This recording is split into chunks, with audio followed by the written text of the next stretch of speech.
Welcome to the Sleeping Barber Podcast. And we're back with another version of our Cannes Cut, live from Cannes. We are here. What? Different location. A little Same different. Guys. New spot. I don't know, does everyone like these daily pods? Maybe we start doing daily pods, Mark, right? I don't know if we can make that work. It's kind of fun, but yeah, I think you need an event like this to do a daily pod. Wait, our lives Between aren't you enough? between you and I, just covering stuff every day, be like, hey, how was breakfast? Maybe people want that. Give the people what they want. Yeah, I don't know. exactly. It's been kind of a whirlwind of a day. It's wild. Like at one point I was like, well, we got so much time, and then it was 4:30. I'm like, we don't have much time left. We're done. It's been crazy, but let's start from the top. Like Okay. We've had a few interviews today. We did, yeah. Went really well. How about you kick us off with Jan and Mimi? Yeah, Jan and Mimi, both from LinkedIn. We had an amazing conversation with them. They're so, I mean, actually, at one point, I think they had this epiphany, so to speak. So they're the leads of the marketplace innovation team, and they're doing a lot of work on trying to understand buyer behavior and what makes products and services viable. It was a really good conversation. So that will be available in a couple of weeks. In a couple of weeks, yeah, we'll air but that. yeah, that was a really good conversation. And then from there, Just quickly, one thing. I think it was incredible watching it all unravel real time. Yeah. Like, almost seeing a light bulb go off in somebody's head. They're like, oh. listeners, I hadn't thought that's of going to that be way. It was one really of the cool. episodes we're going to encourage you to watch on YouTube for sure, because you see it in their eyes. You see it in their expressions. They're leaning forward. Yeah, it's like, wait, I want to go deeper here. Yeah, they're almost like, hey, just stop talking, guys. We need to figure this out. We need a moment. It was incredible to watch, though, because I think it was like that point of just like, holy shit, we're onto something. Yeah. And it was incredible to watch. Yeah. So, then we actually were able to bring on both Josh from System One. from System One and Vanessa Chin as well. Yeah. And we talked about, with Vanessa, we talked to her about kind of the things that kind of been standing out to her. And it's been almost like the life outside of the Palais a little bit, because, they've been on the outside. We've had a lot of great conversations, but just seeing like what's kind of tuning in on her side. And we're going to have her little discussion right at the end of this podcast for you guys to listen. So it was great to kind of catch up with her. And then Josh. Yeah, and then Josh, almost like a case study, marketing moment. Oh my goodness, It was a new report they just released, System One, along with TikTok, on the long and short form of it. Yeah. Just on how brands can be built and how the effective principles that apply to really short format video, which is really great to hear. Yeah. Yeah, and I think to both of their credits, I think there's more and more research that's coming out now that's become more readily available. You're seeing platforms kind of get in on it. And I think that's helping expand that reach. And it's not just isolated to like the institutes anymore. Yeah. And I think this is kind of creating a different level of, oh wait, there's some really important information here that we as marketers need to make sure that we're taking away. Yeah, what's interesting, I mean, you guys can't see this, but first of all, there's yachts and all crazy stuff over there. But Mark's yacht's over there. Yeah, if he's got a yacht with Greek flags over that way. But then just down the beach here, there's Pinterest is here, Meta is here, TikTok is here, YouTube. Amazon's over there, like the YouTube is here. Like all of these platforms are here. Yeah. For lots of reasons, but I mean, a big part of it is they're all contributing to this growing body of evidence of what actually drives impact for brands. Which is a perfect segue, like we've planned this, Mark. Oh yeah. We just came out of the presentation with but I forgot. I just wanted to make mention. Go. Our shirts. Please. This is actually how we started the day. We did start the day. Mark starting with a Y, and I'm making sure that everything's on brand. Trust me, it's on brand. It's always on brand. Yeah. Great merch. Maybe available if you're interested. Let us know. Anyway, sorry to cut you off. But No. But I think it's perfect because we came out of a great, I thought it was a 40-minute presentation that Mark Ritson just did. Yeah. That, again, challenges a lot of the traditional ways of thinking. Yeah. And I think we want to spend the rest of this time actually talking about what he kind of bought. Do you want to kick us off? Yeah, sure. So again, interesting that System One is doing this part of the research, or providing part of the database for the research. Yeah. The other part of the database was with the EFIs, and so I think Mark put it really well. Well, he's put a lot of things. I have a lot of notes. Little sound bites that are well worth. But unlike, say, the Lions, even he called this out. He's like, an award-winning, a Grand Prix-winning Lion campaign does not mean it's a great business outcome. Exactly. Whereas the Effies, the higher the award, the better the business outcome. Exactly. So linking the creative research you can get from System 1 with the business impacts you can get with the Effies database is the starting point for this conversation that Mark led us through on really the new rules of marketing. And he talked about 12-ish marketing and fundamentals that are really important. The focus on this one was the impact of creative on building brands, creating profit, having significant business impact like higher market share and things like that. When you start thinking about it, he dissected it really well, I have to admit, but he highlighted 3 things. The first was fluency, the second was emotion, and the third was time. And I think we've seen a lot of the research that suggests the ads don't wear out, they wear in. Yeah. And I think now we're kind of getting to that point. It's like, hey, wait, there's more substance here. Yeah. And I think, like I said, he did a great job really articulating and showcasing some of these ones. The brands that win Christmas, for example, are the ones that have been in Christmas over the last 50, 50. Long time, anyways. It's been forever, right? It's the Coca-Cola. They're not new ads, is the point. Yeah. So it's kind of ushering in this new idea of like, make sure that you've identified that position really well and commit to it long time. Yeah. And build those distinctive brand assets against it that kind of can work. And then, of course, like he talked about all the code palette, all the different things you can be leaning into. Yeah. And it's just, for me, it's almost like making it really simple. Yeah. This is not complicated. Yeah. If you choose to. Yeah. And like, I think that's, like, we've seen bits and pieces of this stuff. So there's things that are really familiar. And you're like, yeah, I know that. But then it's stitching together all those bits of research, bits of elements of evidence that I think was really compelling about his presentation. Yeah. Starting with things like, we all know emotion is really important. Yes. Well, duh, yeah. Yes. But it's not an emotion, it's a whole palette of emotions that we can use. Right. So like starting with that, you don't have to make people cry. He talked about purpose. It's over. It's time to move on. Yeah. Like that's a big thing in terms of like, it used to be, I would say, we've joked about this, like we don't have to make everybody cry.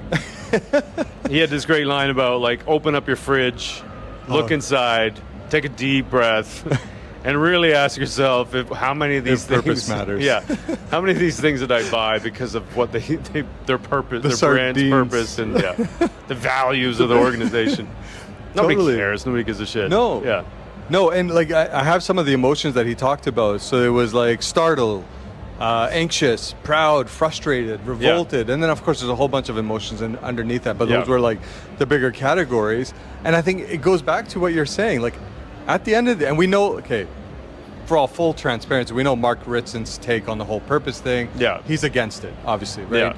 So when we think about that in the context of the consumer, because at the end of the day, consumers don't give a shit, I think is what I'm gonna have to add an E now to this episode because I said shit. Oh boy. But anyways, it's at the end of the day, it's that man or that woman that's sitting in front of the fridge in that moment. It's like, I'm gonna choose the beverage that had a stronger purpose. Yeah. Probably not a reason why. For the why. majority of people, not at all. No, not at all. So I think that's another thing that we've been seeing that trend. I'm not going to say like this is new in the context that. Totally. Yeah. But I think now people are starting to understand that. Yeah.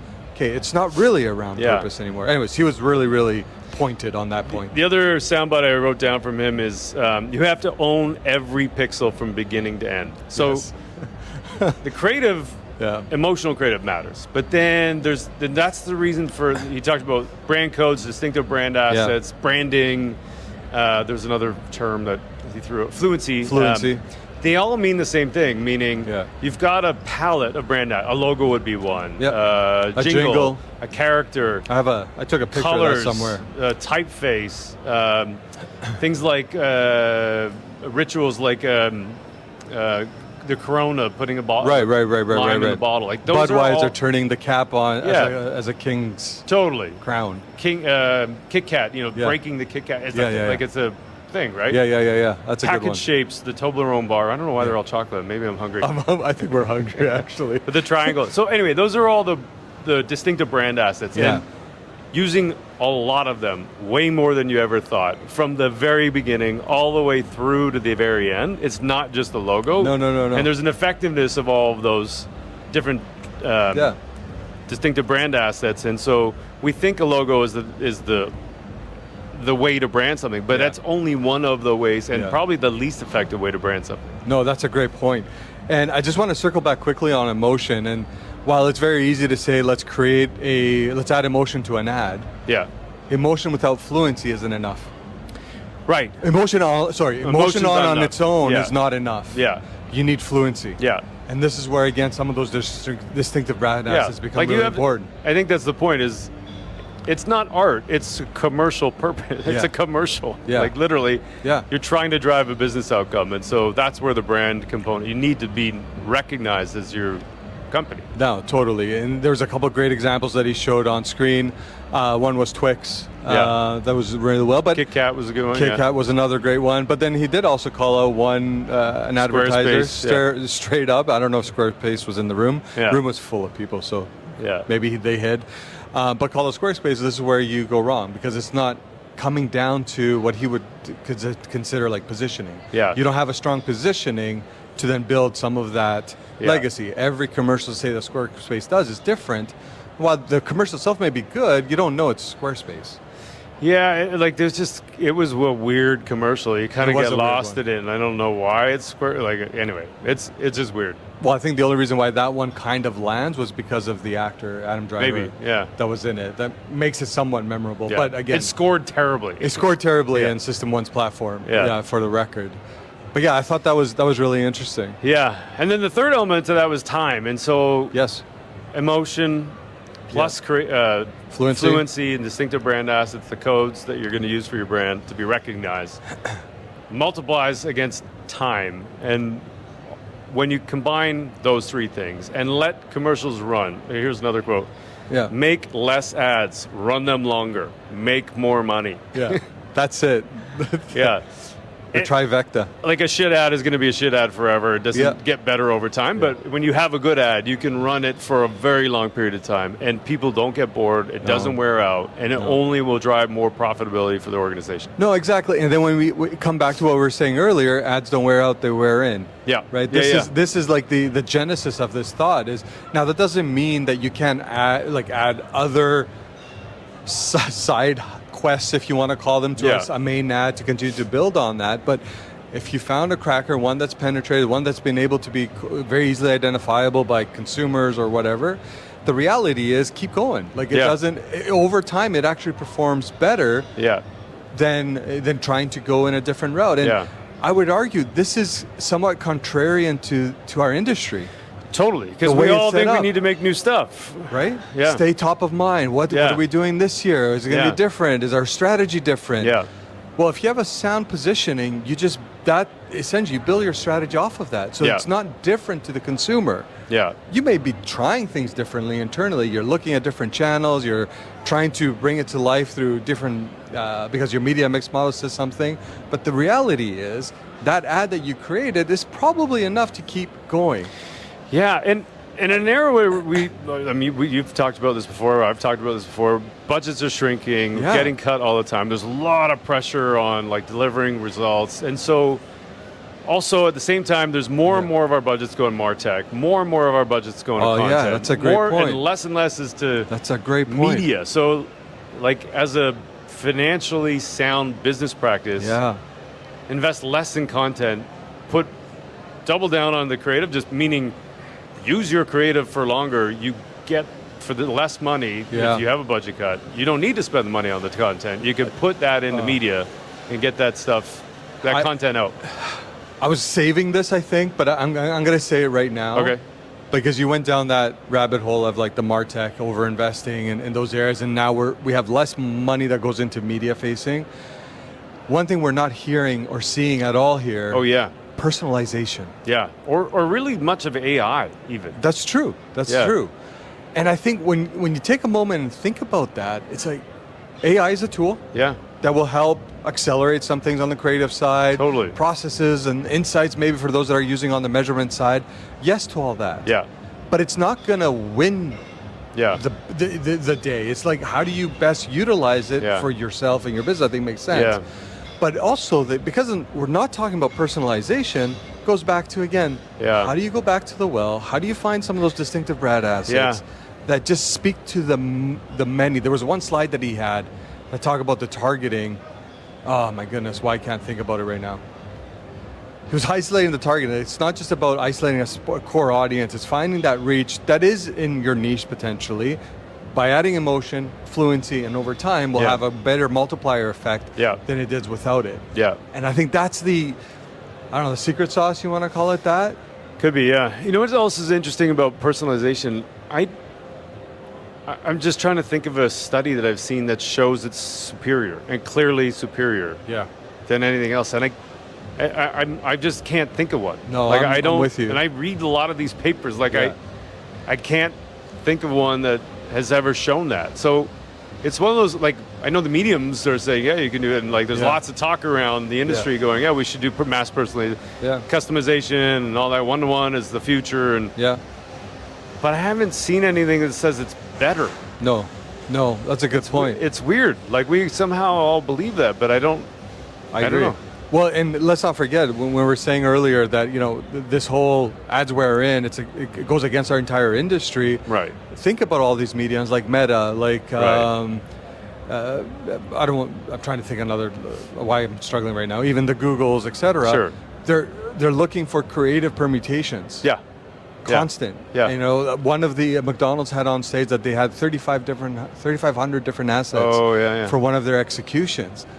And it's like, okay, but I think there's a balance there, that it's not about the totality of the assets that you put out. It's about, what are you anchoring it against that can help build over time, or that mental availability over time.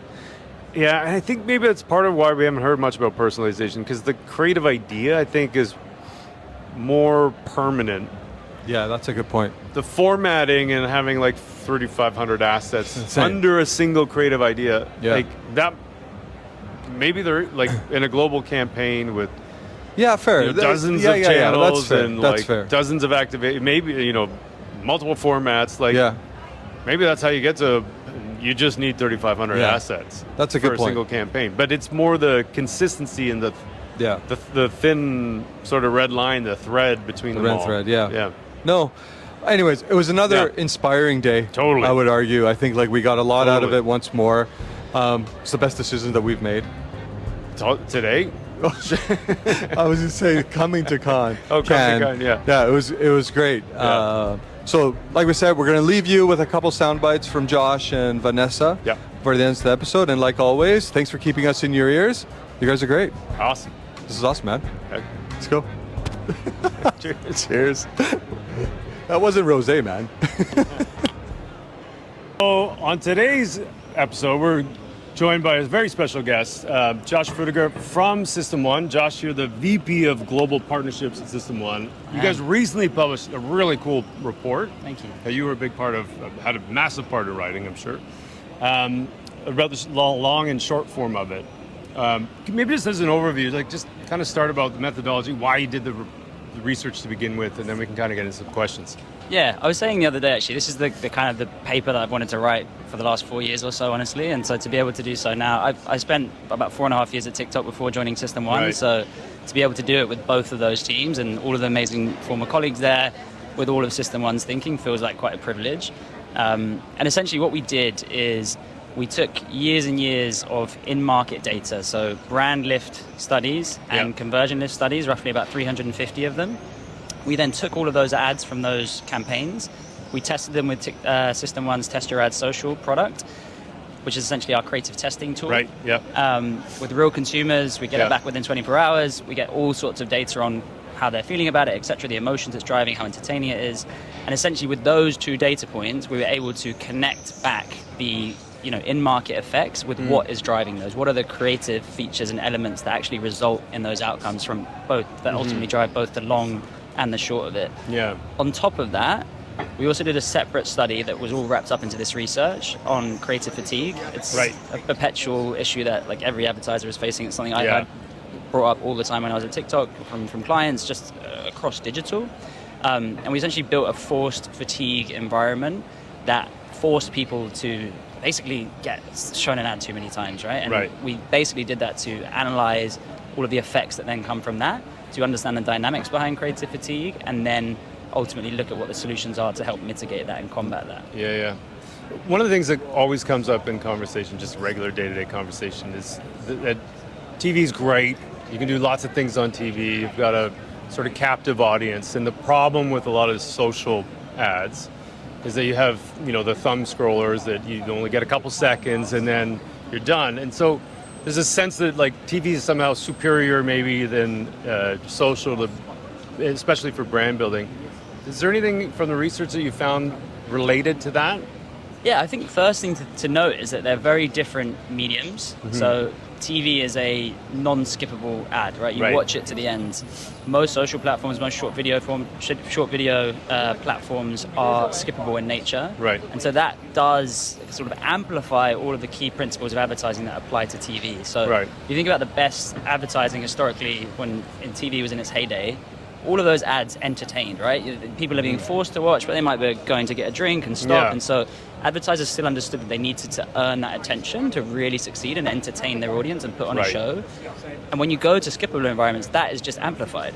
Right. So the principles are even more extreme, and when you can actually stop the scroll and earn the attention, and without getting ahead of myself, one of the key findings of the research was that entertainment is the way to... Is a thumb stopper. It's exactly, and all of the outcomes that come from that are incredible. But when you can get that attention to stop and people to really lean into your content, lots of good things happen across the funnel. Yeah, that's super interesting. One of the things that, I remember YouTube a long time ago came up with the first 5 seconds and how important that is. Yeah. Just as a general principle, are there things that you found in your study as far as what does it mean to have effective brand building on social short form platforms? Yeah, absolutely. We should probably start with a little bit of a history lesson or a path down memory lane. I think there was, when social platforms first emerged, there was a lot of research that came out from them that showed that the average attention time, as you alluded to, is fairly short. Yeah. So it's about 2 seconds. And so, we got this advice that it's important to brand in the first 2 seconds because obviously some people watch longer, but the vast majority, if you're going for a reach play, the vast majority are not watching that long. And so you need to make sure that they recognize your brand and you get some of the attribution from that. Yeah. What ended up happening as a result, I think, was that people heard that advice and they took it to mean, let's just put a logo in the first 2 seconds and we're done with it, right? And I think consumers, but also the industry and creatives kind of, after a few years of that, reacted to that and moved away from it, right? People became conditioned to see that lazy logo that is just kind of a last minute thought and scroll on, not because it's branded, but because it's showing you that it's not trying to give you a value add or earn your attention in any way, right? Yeah. It just was very commercial rather than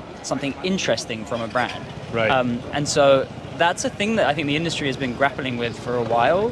What we found in this research that I find really, really powerful is we essentially looked at all of the different distinctive brand assets that you can have when they appeared in the first 2 seconds and the influence they had on attention and then also how recognizable they were. And there's this really interesting trade-off. So can you just talk about the distinctive assets a little bit, just examples of what they are? Yeah. So I'll give you the most obvious one is literally a logo. Yeah. And that's the interesting example because a logo just overlaid onto a screen is one of the most recognizable distinctive brand assets, but it also has some of the least attention. Okay. When you look at the outcome on brand awareness gains, it actually suffers for that because people immediately recognize it, but then skip on and they kind of forget about it. Yeah. Whereas, things like brand characters, fluent characters that System 1 talks about a lot, Orlando Wood's work, or, colors or jingles or a logo in context, right? Yeah. I just was at a talk with TikTok and they were giving this example of Burberry and how they really bring their brand into the content in a really compelling and interesting way. For example, they were referencing a Burberry TikTok that had basically the logo being made out of clouds in the sky with a clever bit of CGI, right? And suddenly then it's the distinctive asset becomes part of the story, it becomes additive and interesting, and therefore it works very, very effectively. Yeah. So when it comes to that, what happens with short form video using these characters, using these stories, using the fluent devices to some of the outcomes that you were measuring? So one of the big findings from the research, as I alluded to, is that entertainment wins, essentially. Yeah. And I think when people think about entertainment, they'll often think about, the attention and the positive emotion that it drives, and therefore it's great for brand building, which it absolutely is in short form, and we found that. But the really interesting finding is that it also converts. So if you look at the kind of sister of entertainment, it's something we at System One called salesmanship. Yes. Essentially, you're selling, right? It's like talking at someone, call to action, product focus, buy now. And it turns out like selling does work, especially if you're a big brand and you have lots of equity to lean into, but it comes at this cost to your brand, right? It's the cost of salesmanship, essentially. So if you're desperate to drive a sale, you can do it, but long term, if you lean too heavily on that, your brand is going to suffer. Whereas entertainment builds your brand, right, and it converts almost as well as salesmanship as well. So it's like more the showmanship kind of idea, right? Exactly. But the idea of putting on a show, it's characters acting, it's sort of knowing glances, it's a recognizable sense of place, etc. All of these characters that Orlando Wood has worked on. So interesting. Okay, because you did that forced environment, I'm curious around making people watch probably more than they would normally watch. Yes. What was the relationship between ad frequency and just audience attention as a starting point? Yeah, so I think what's interesting about the way advertising works and what we kind of, this is probably known before, but we unearthed it for short form, is the way a consumer watches an ad across frequency kind of changes. Yeah. So the first impression is absolutely the most important. Yeah. So you have kind of like one shot to make an impression on a person. Right.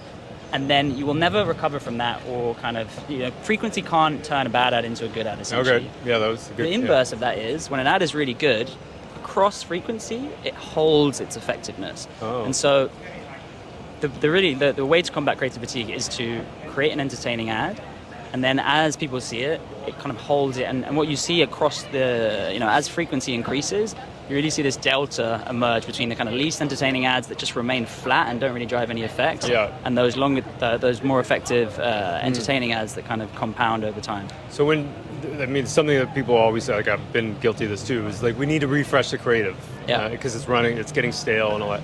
So more true for mediocre, poor creative, maybe salesmanship creative, than say like a really well-crafted story? It's absolutely true. So an entertaining ad fatigues less. That's what the research found. However, we did also look at this idea of fluent variety, or kind of entertaining variety. Right. And of course, in short form, there's a lot of content happening, and you'll hear the sort of push from various platforms to say we need more content. And one of the answers is make better content to start with. Yeah. But there are ways that you can keep that content fresh and engaging as well. Yeah. And so that doesn't mean kind of a spray and pray approach. What that means is you take a kind of a consistent creative idea, and my colleague Andrew Tindall has done a lot of work on this, on compound creativity that we spoke about. But it's that consistent idea with legs, and then finding those sort of creative, boundaries and frameworks that you can play within and you can experiment and bring it to life. A great example that we had in the paper was some work by Aardman, the kind of animation studio in the UK for the BBC. And they were basically taking all of their different characters from their various universes, and they were all kind of doing these comedic skits. Yeah. And so it felt like it was the same idea, and they were promoting different shows, but there was enough kind of creative variety in there to keep things fresh and entertaining. Right. And we, again, actually saw this kind of delta emerge in long-term brand building effectiveness when it comes to our star rating at System One. Very cool. It's a super awesome report. It's really fascinating and well written. Thank you. A lot of people helped on it. Including Andrew Tindall, who co-authored it with me. Well, thanks so much for doing this. And how can people find out more about you and the work and what you're doing at System One? Follow us on LinkedIn, search the long and the short form of it by System One on Google, and it'll be there to download for free. Amazing. Thanks so much. Cheers. Josh had the logo tilted. I'm going to make sure that it's straight on. See, that's why she's the SVP of marketing here. That's a professional. As one does, just wandering in Cannes, who do we run into? Vanessa Chin, SVP of Marketing at System One. Hello. Hello again. It's so great to finally meet in person. Isn't it? It's the best. It's absolutely the best. So we've been asking people, what are the things that are kind of standing out to them during their time here at Cannes? Is there anything that you'd like to highlight? Sure. I'm excited about how often I heard the word storytelling. So whether or not it was creator-led content or, CMOs of really successful businesses, it really came back to making people feel something, entertaining them, Yeah. bringing the humor, and really just putting storytelling at the core of all of your activity, regardless of channel. And I think what I love most about that, it transcends, right? It transcends not only from a consumer perspective. Consumers are expecting it. They want that emotional connection. They want to feel engaged. What else, though, is like kind of really either standing out for you or areas that you think that we as marketers need to be shifting more of our attention in? For me, I love the conversation about brand and distinctive assets, and I love your shirts, which, trust me, it's on brand. Brand has almost become that word where there's a fear of it, of, should I bring my logo in? Should I bring my jingle in? Do I need a Fluent device? Do I need, bring my colors in? And with all of this authentic, human-led creator content, there's been a lot of big questions on, is it okay to be branded? And I just know, everyone back on, the creative teams and on the client side, they're having the debates with one another. So the exciting thing about this week is that, System One, along with, obviously a few others, are able to give tools that facilitate better dialogue back at the ranch. Man, again, we're obviously big fans of System One. A lot of the research that you guys do, we had the privilege of actually attending. It was Les Binet, Andrew Tindall, and Sarah Carter. I think we're on the panel and talking about the compound interest. But then looking at that in its totality, what's fascinating is sometimes these brands are sitting on some gold mines of distinctive brand assets that they just feel like they need to be refreshing. What's your reminder for them? Really, as cheesy as it sounds, remember who you are, stay true to who you are. I mean, I think Corona is a perfect example of that. They were an out-of-home, Lion winner earlier this week. Everything that they've been doing with, the Eclipse work, really, bringing in sunsets, bringing in line. They had a larger campaign, really bringing in their story. They were reserving sun space. Everything that the brand was doing, you looked at the work, you experienced it, and you were like, yeah, that is absolutely Corona, right down the middle. And yet we could not get enough of it. I mean, every LinkedIn just thousands and thousands. We're all fanatical about it, and obviously, we know that consumers love it as well. We did together. We had the privilege of having you on. We did a Super Bowl kind of preamble there. How excited are you for Super Bowl next year after this creativity festival that we're all attending? And storytelling becoming such a small important part, a big important part, sorry. Yeah, I have to give credit to the Coors Light team for bringing Out of Home back to the Super Bowl. It's cool again. It really is. And so we had research that launched earlier this week with JC2Co. It's called Double Take, and it's really about doubling your impact with Out of Home. And we have, we've tested thousands of Out of Home ads, and there really is very simple guidance to help create really effective creative work. And I'd love to see more brands bring Out of Home into their Super Bowl mix. Oh, I love this. Okay, one last thing. Sure. What would you love to leave with our audience? Anything. Oh, man. A tidbit. Yeah. I would say that it is very hot in Cannes. So make sure that you bring a hat, bring sunscreen. But really, this festival has so many layers of, I couldn't agree more. Bonding with friends that you have in the industry, learning something new, and giving you a place in a variety of different formats to share your news. I love that. We're done. Well, thanks for joining us. This was incredible. Vanessa Chin here. Thanks for having me. Go. Bye, guys. Get in here. That was awesome. Okay.